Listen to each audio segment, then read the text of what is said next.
Welcome to Small Business Big Visibility. Today is going to be super awesome. I've got Capow, Cari Powers. She is an entrepreneur. She's a foodie, dog mom, obsessive reader. We're going to get back to that one, I'm sure. Business owner. Get this, everyone, a former Derby girl, not Kentucky Derby, by the way. Her name was? Slamazon. Right? Pretty awesome. She's a runner, or was a runner, endurance biker. This lady goes all over the place. Plus, she has cool hair, right? So let's get into it. So tell us your story. My story. So where do I start? Well, how about the Derby girl stuff? Okay. That's pretty cool. Everything is all connected, right? So in business, I'm a personal trainer, I'm a nutrition coach, I represent a supplement line, but I got into this world because I was not active or sporty growing up at all. And this will probably come up too, but I lost almost 100 pounds in my early to mid 20s. Wow. So as an adult in my 30s and 40s, I've become a lot more active and more interested in saying yes to things that use my body in interesting ways.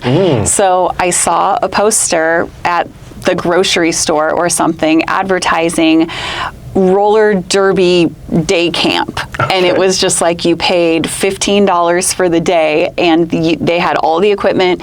You could get skates, pads, and they would just give you a lesson. It was like a 4-hour derby boot camp. Wow. And that's one of their recruiting techniques. And it worked because I absolutely fell in love. It was fun and scary and so unusual. And I like doing unusual things. So yeah, that is definitely a niche sport in today's world, it is right? a very niche sport, and I played for a year before COVID, and then So what was it like being on the ring, knowing, were you one of the bashers that would go in and smash the other team, or what was your position? I never made it far enough to play in an actual sanctioned bout. So I got just before that. We did practice bouts.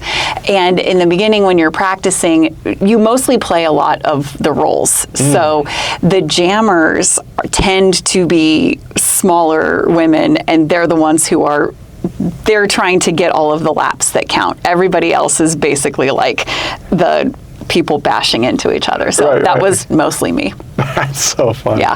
Man, I bet that was a blast. It was a blast. And it also was weird because you would leave covered in bruises. And so for the weeks afterwards, people are always looking at you askance and going like, are you okay? Do you need to talk about anything? So I wanted to just wear a sandwich board that says, I play roller derby. We get a lot of bruises. Gotcha. Now going to the reading, I'm guessing reading has been a lifelong passion. Lifelong. My mom read to me in utero, and I think I came out just loving books and loving words. So she described me as being like a toddler and very, pre-kindergartner who was perfectly happy sitting alone by myself with books. Wow. And that has lasted forever. I'm still perfectly happy sitting alone with books. Oh, that's cool. So what's your favorite? Nonfiction, fiction, what's your realm? I love both, and I will read almost anything, but probably fiction is my favorite. It's more enjoyable to lose myself in that, but I read a lot of nonfiction. And autobiographies, if you think you're interesting enough to write an autobiography, I'll read it. Oh, wow. Yeah, period. I just am interested in people's lives and what they think about themselves and how they tell their own stories. And my very favorite author of all time, though, is Stephen King. Oh, okay. Yeah, he just wrote a new book, came out in May. Got it. Read it. It's done. So what is your top books that you're like, oh man, I'm glad I read that? Oh, that is throwing you on the spot here. That is so hard. And I would say it's like asking a parent who their favorite kid is, because I love them all so much.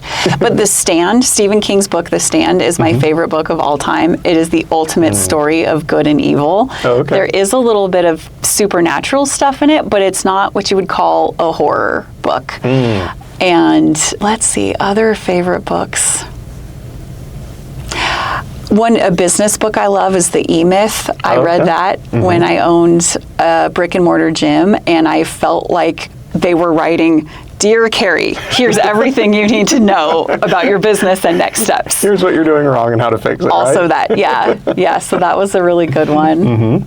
So you've owned a brick and mortar gym. Yes. You've also owned a personal training business where you were going to to people's homes, and right? Is that mobile personal training. Mobile, Yeah. there we go. That's the model. And then you've also done you represent like a company where you're promoting their products at this point, right? Yeah, so I'm a consultant or a representative for Arbonne, and they do clean, non-toxic nutrition products and skincare. Gotcha. So any other businesses in the past that are cool, worthy of mention that you've been involved in? Or are those the big ones? Those are the big ones. That's my entrepreneurial life. Gotcha. Yeah. So which one would you say was your favorite?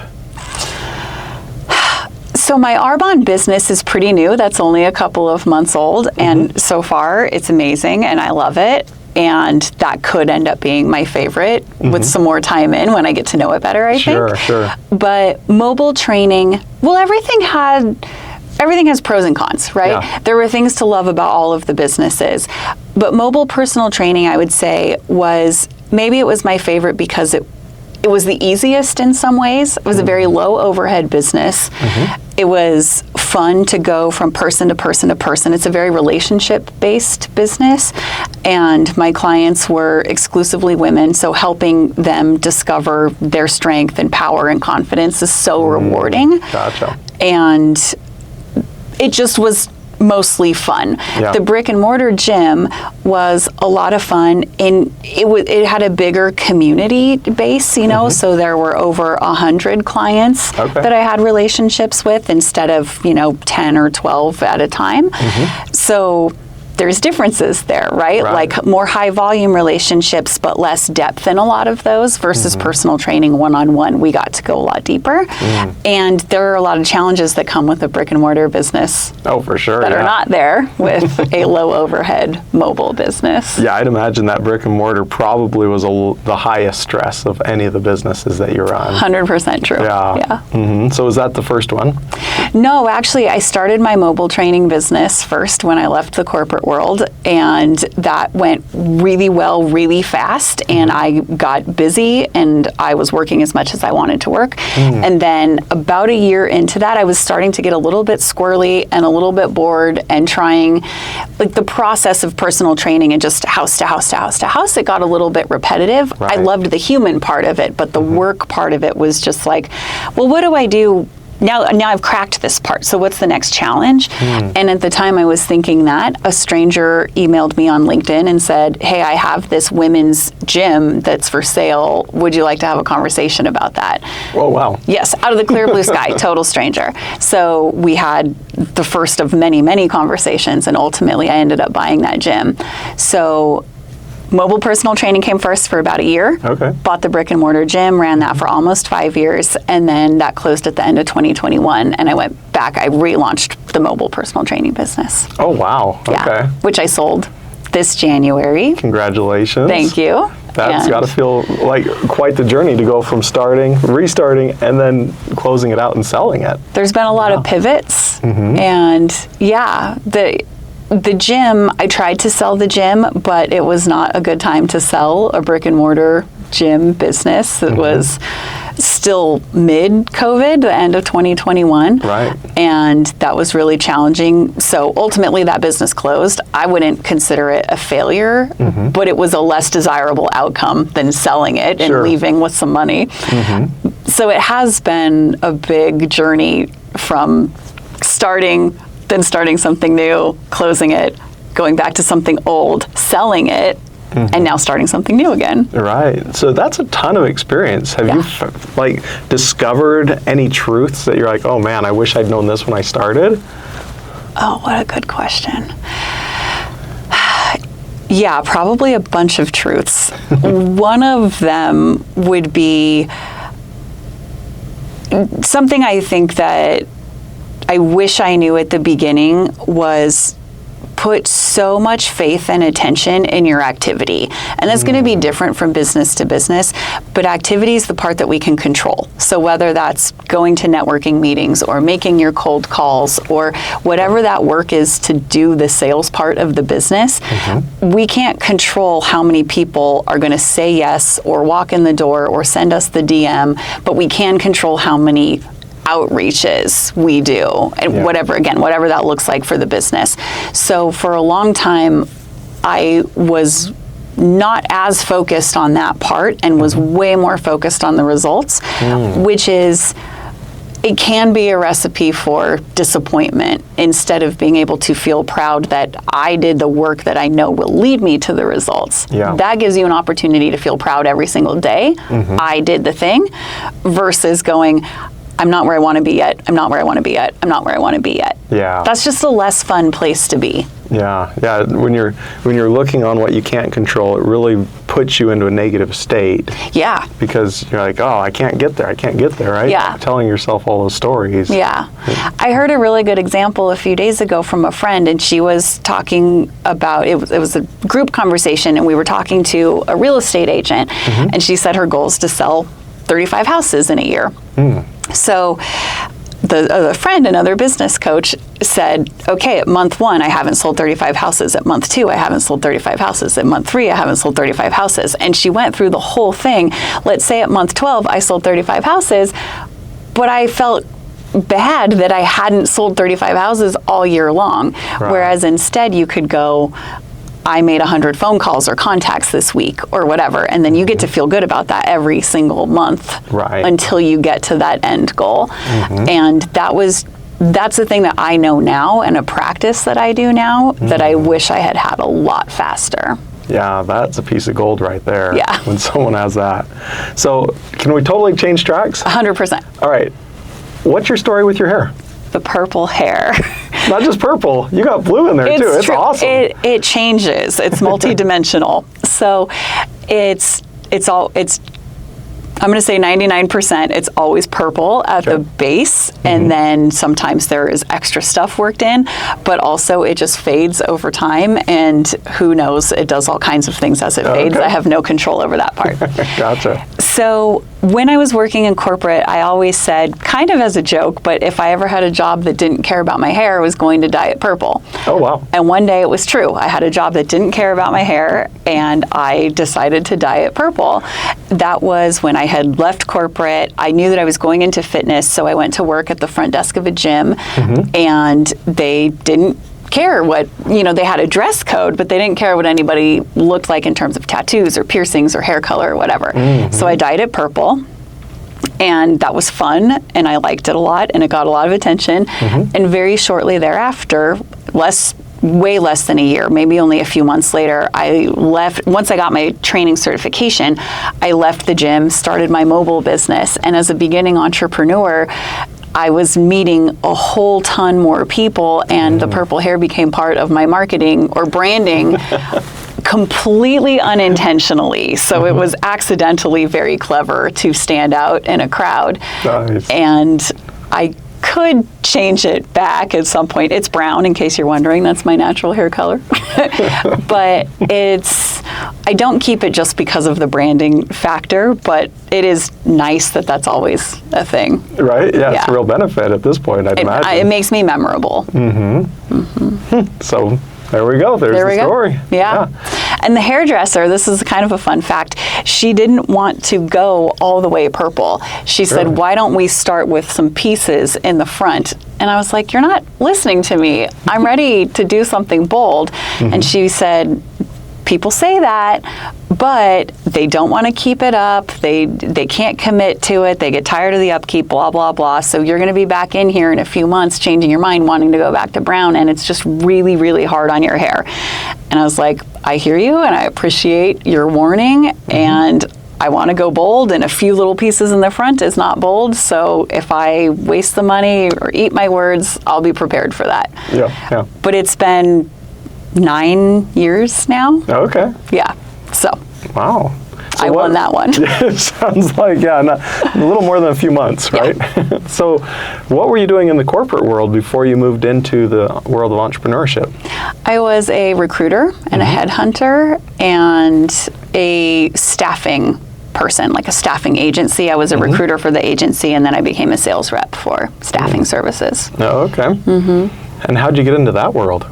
Totally by accident. Right after high school, I didn't go to college right away, and I got an entry-level job recruiting for a car dealership. Oh, okay. They're a large national brand or regional brand, and they have a recruiter in every single dealership, and that person is responsible for staffing everybody in the store, from the lot attendants who move the cars all over the place to the management who runs the whole operation to the admin people.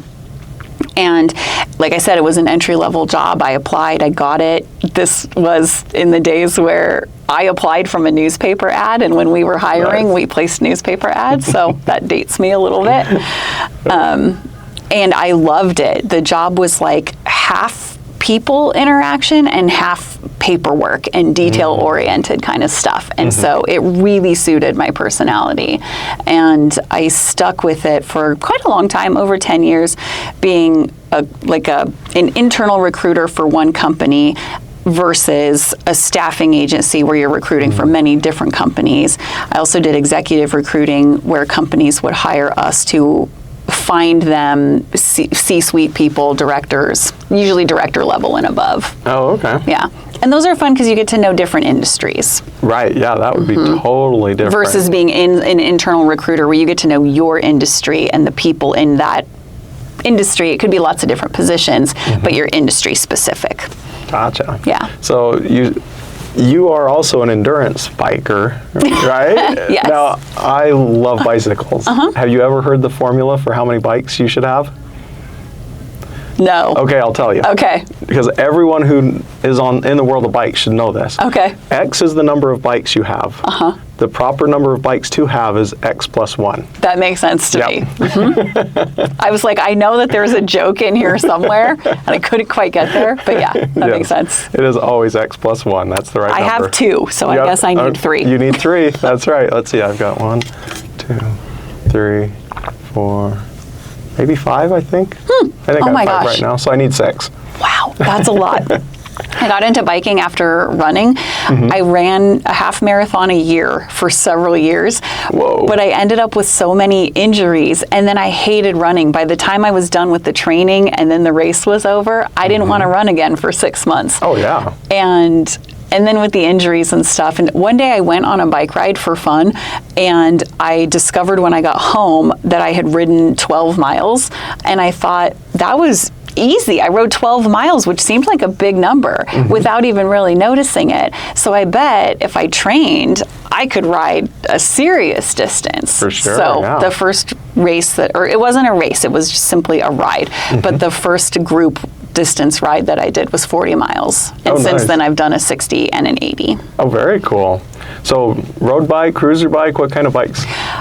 Road bikes for the distance, for sure, but just like scooting around town and exercise, but not like endurance-y exercise. I have kind of like a hybrid, what do they call it? A gravel bike. Okay, yeah. Nice. So I'm not a 5 bike owner. I'm not really a bike expert. I like the endurance aspect of training, and I like being outside, and biking was so much easier on my body than running. Right. And I got all the same benefits of being outside and seeing all of the nature and all that kind of stuff, but without the pounding of running. Right, definitely. Yeah, and I can't claim to be an expert myself, but what happened for me is I get married, and I was like, well, my wife has to have a bike to ride with me, Obviously. right? And then my kids started getting older, and then they started riding my bike. I'm like, well, you can't ride that bike, so then I get them a bike, and I'm like, wait, which one do I actually want, right? Yeah. So I just keep adding to the collection. That makes sense. Yeah, that's what happens. Yeah. So it sounds like gravel bike, road bike, love both worlds. I do. Definitely. I didn't get on the road for years. I was always just playing up on the hills or whatever. And then one day I discovered a road bike, and oh my goodness, the world's never been the same. It's different. They're so much faster. And I started with a really cheap used bike, and then I upgraded at some point to a medium expensive used bike, but it was just a night and day difference. Right. And I tried mountain biking one time at Eagle Bike Park, so for locals. It's not mountain biking. It is so entry level. And I did it one time and said, this is not for me. Not my jam. I will take the danger of the road bikes any day. Although, like, knock on wood, we don't love that. But right. Yeah. I don't like hurdling down really hills. nice medium. That's true. Yeah.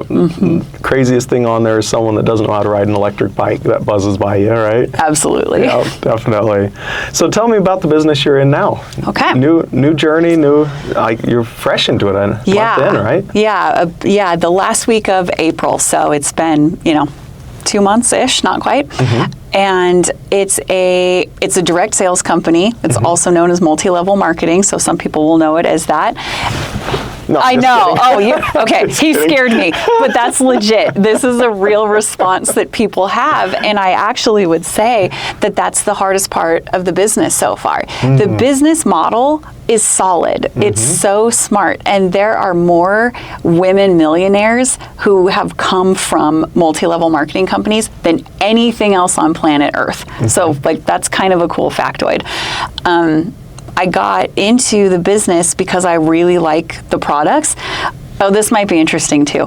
I was going to try to not be an entrepreneur. I was going to try to go get a regular job. And I did try. I tried for 4 or 5 months, and the jobs were not, they were not being offered. So it's not like I took a bunch of jobs and flamed out. It's that you've seen the other side. It's that I've seen the other side. You've seen the other side, and you're like, wait a second. Yeah. You're promising me that I can be handcuffed to that desk for the rest of my life unless you fire me? And I can't take vacations when I want to. One particular job said no vacation ever in November and December. And that one really just hurt me in the heart, because those are times that my family is often together for the only time all year long. Wow, right. And so it was things like that, thinking about that kind of stuff, that was like, I don't think I'm done being an entrepreneur. I was ready to do something different, ready to change the way that I was doing business. And then Arbonne came across my radar as a business opportunity and not just a product that I loved. So I've started with their protein powder. As a personal trainer, I've been recommending this protein powder and using it for years and years and years, and it's delicious. And the business opportunity was presented to me, and the only hiccup that I had was just what Jason did, those like, it's multi-level marketing. But once I put a lot of thought into that, and could I be okay with it, and could I see how it was done in a way that doesn't make people want to run away from you? Right. And it is possible to do it that way. And I know I've sold, in my businesses, I've sold services, I've sold products, and I have sold in roles in other companies. So I don't have a problem with sales as a category or as a function. Right. And I know that I can do that and still like myself as a person and still have great relationships with people, whether they become customers or not. So if I had all of that before, there was no reason that I couldn't take it into this direct sales business. Right. So those are the reasons that I ultimately ended up saying yes. And of course, the time, freedom, and flexibility, and the products that I really, really love. And they just have a really great company culture about taking care of people and the planet, and I love that. And I get to stay in this health-centric world, which is where my last 10 or 15 years has been spent, and that's an important place for me. Yeah, I think it's cool because for you, you said you were using and recommending these products long before you even got compensation for it, right? Yeah. And so it's not a matter of, is the product good? Right. Because you vetted it long before you got any benefit for vetting it. Yeah. And everyone runs from MLM and does the whole lean out, run away thing because people come up to you and they're like, hey, I know we've been friends for 2 hours, and I'd like to tell you about this opportunity for a bunch of products you don't care about and will never use, but you can make a lot of money. And you're like, well, how much are you making, none? Right? And so this whole story is completely different because you're not going after your friends, you're not going after your family, you're going after people who are interested in this kind of product. Right. And so really, it's not a traditional MLM in any of those sense. And the other thing, when I heard and we're talking about it and looking into it, they don't pay you for other people coming in under you. Like, you don't get this giant check. Like some of these companies, years ago, someone attempted to recruit me, right? And I look into it, I literally could not make their monthly fee that they were charging me just by selling their product. Their model was so aggressive that even if I sold, I think I did the math, if I sold 1,000 people their product and they were all paying the I still wouldn't break even. Wow. Right? And that's what I said. I was like, but as soon as I brought 2 people in under me, I was getting paid. They were taking a chunk of that and attributing whatever the starter fee to me. And I'm like, this is so dirty. Yeah. And yours is completely different. It's like, no, we're not giving you any money. Yeah. You could stack 1,000 people under you and you get nothing, right? It's all about moving product and truly changing lives with quality product that good for people, good for the environment. So, right. Yeah. It got rid of all the nasty, right? It does. There is no benefit at all to building a team of people who aren't selling the products. So if people do make more money by building a team, and this was something we talked about before, it isn't any different than hiring sales reps in a retail store. If you own a small retail store and you don't want to work all of the hours by yourself, then you have to hire sales reps. Yep. Or associates or whatever you might call them, but they're there to help customers purchase the products. And then the owner of the store keeps some percentage of that, and then they pay their sales rep something. So to me, it's a very similar model. I can sell as many products as I can, and I'll make more money if I hire more sales reps and they're selling as many products as they can. But some of the things that I liked about the business are that you mentioned a monthly fee. We don't have to pay anything to be part of the company. We pay a one-time registration fee that creates our website. It's a very nominal fee, but we don't have to buy any inventory. We don't have to keep a bunch of stuff in stock to be able to just provide to people. So I've heard of companies that make you purchase a really large investment of product at the beginning, and then if people don't do well in the business, they end up quitting, but they have this non-refundable investment of stuff that's like sitting in their garage forever. Yeah. And that's a model that doesn't feel very nice to me. Totally. And so that's not a factor. And I wouldn't say it's easy. It is work, and they call it network marketing for a reason, not net play marketing. That's like a classic little joke in the industry. But it's work that could be done anytime, anywhere, and many people started on top of full-time jobs. So you can build small, and again, it doesn't impact me better or worse if I bring on a team member who wants to go 5 hours a week while she's working full-time versus my goal is to make this my career, so I'm putting in a lot more hours. But again, that's optional. Not everybody does it that way. Right. Man, that's awesome. So how does this fit in with you being a foodie? Like, because these are food meal replacement kind of. That's such a good question, actually, and maybe a good misconception. Okay. So, and as a personal trainer too, how does it fit being a foodie and being a personal trainer and a person who lost almost 100 pounds and being a foodie? So I think it's going to be different for every person, but my philosophy is that I want to exercise enough and eat well enough to look and feel how I want to be able to do the things that I want to do. So it's very practical based. And like I kind of tell people, the chances of me ever having six-pack abs are like -0. And that's not a very traditional personal trainer attitude, but I want to be healthy and strong and active forever and not be a body competitor. And no shade to body competitors. If that's what speaks to you, more power to you. That's just not what speaks to me. What speaks to me is eating and drinking my way all over planet Earth. So there we go. Then we'll come back to Arbonne and the nutrition products. There are a lot of supplements and additions that we add on to a person's healthy eating. One of the things that I like about this as a trainer that makes me feel good about recommending it to people is that there is an enormous focus on building healthy habits. So it's not just like, I won't name any names, but there are programs out there that are just eat this food, this packaged food for the rest of your life 3 times a day. That's all you're ever eating. And that doesn't... And it's delicious, right? It could be. At least that's what they tell you. That's what they tell you. You'll never get tired of this. That's what the hope is. And those things have to be super duper processed in order to be sellable in that way and at volume, right? So if your goals are, keeping things fresh, keeping things healthy, building habits and learning how to make it work for your life, like how you cook for your family is probably really different than how I cook for my family because our tastes are different, and you have children and I don't have children. Dog mom. I'm a dog mom. There we go.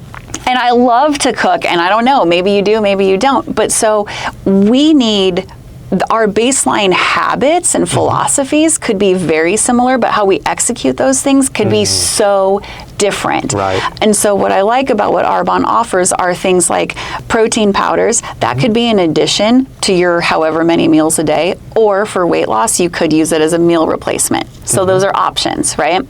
There are collagen supplements. There's green energy powder that's got 36 greens in it. People aren't eating enough vegetables in general. We know this. Yep. So is a powder the number one best way to get them? Probably not, but is it way more realistic than having 6 to 9 servings of fruits and vegetables every single day for most people? Yes, that's way, way easier. Yep. And if you're having the products that don't have toxic ingredients, they're things that are not necessarily. Okay, here's my pitch on banned ingredients. The U.S. bans approximately 17 ingredients from our nutrition and skincare products. Skincare matters because it's an organ and you absorb everything that goes on your skin, goes in your body. The EU bans about 1,700, I think. So 17 versus 1,700, that's an enormous difference. Yeah. And Arbonne proactively has banned over 2,200 ingredients. Wow. So they can look at an ingredient and go, oh, the research is in on this, that it's not great for you. We're not going to wait for that to be regulated. We're just going to not use it. We're going to find something else that will still get the job done. And that's one of the things that spoke to me about the company. And it's also one of the things that makes me feel really good about the products. It seems like people are starting to wake up to that. And several years ago, I got to go tour a gypsum plant. And gypsum is what they make sheetrock out of. So all the walls in your home is sheetrock. Yeah. This gypsum plant had a food certificate. And do you know why they had a food certificate? No, but that's so interesting. One of the top 5 restaurants used it as a filler in their buns. Sheetrock. Yes. That's terrifying. Isn't that incredible? Yeah. Right? And you're like, I could go home and just take a chunk of the wall and maybe my patty in there, right? And that's the way that people have been eating. So like, to take it to that level where 2,200 products are like, that's not actually, no, people, just because we can doesn't mean we do, right? Right, exactly right. Yeah. So that's incredible to go from 17 up to 2,200 where they're saying, this is our standard, right? Yeah, and Arbonne is also a B Corp, which not everybody knows about, but it's a voluntary certification. It's expensive to go through. And what you get on the other side of it, if you pass, is that you're committing that you're serving people, the planet, and profits all at the same time. So you can't prioritize profits over danger to the planet. So that comes into play with a lot of packaging. You can't prioritize profit over people. So that comes into play with like sustainability for sourcing ingredients and things like that. And probably not feeding people gypsum, right? And not feeding people sheetrock. Yeah, also true. Has to actually be good for people. Right. Yeah, that's pretty cool that they've opted for that designation to become a B Corp. Yeah. And we strayed a long way from your original question, which was how do some of these nutrition products fit in with being a foodie? Right. But that's my answer, is that I still eat regular food.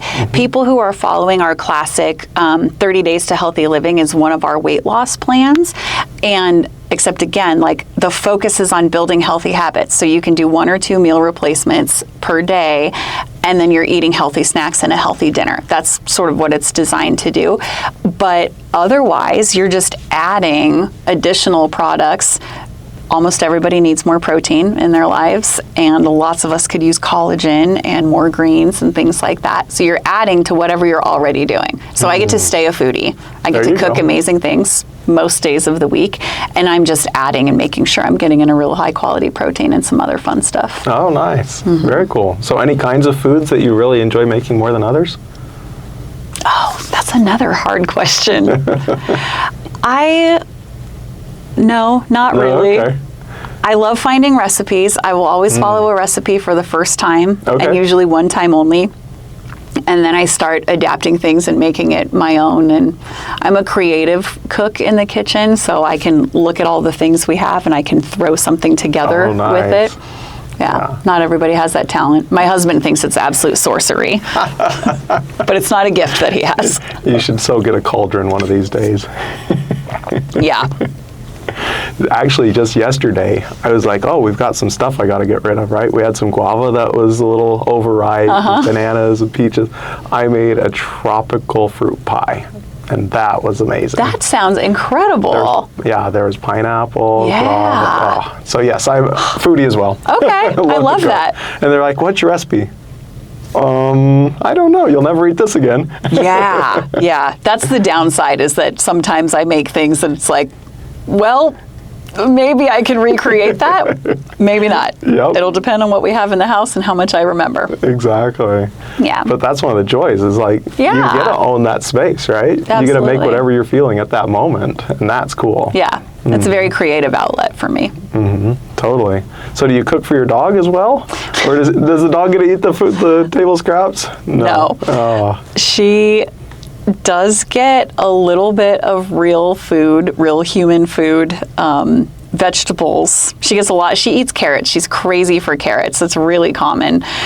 that's like the perfect dog for a personal trainer fitness person. know. I have not found a vegetable that she doesn't like yet, but she has turned her nose up at oranges. Okay. She got tired of apples. She really liked apples for a little bit, and then eventually was just like, no thanks. But she won't turn down broccoli or carrots or cauliflower. Wow. A whole bunch of stuff. Everything. I always Google it to say, like, is this safe for dogs?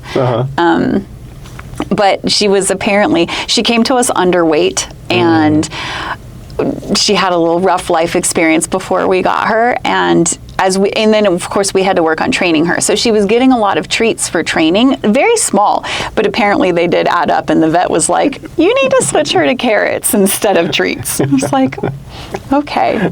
But she really does love them, so she's not really missing out. Yeah, still a win for the dog. Yeah. Still a win for the dog. But she gets a little bit of meat sometimes. I burnt the absolute business out of a pan of bacon. Oh boy. And it was inedible for human consumption. But we broke it into pieces and kept it in the fridge, and she was getting like little charcoal bacon snacks for weeks afterwards, and she was all about that life.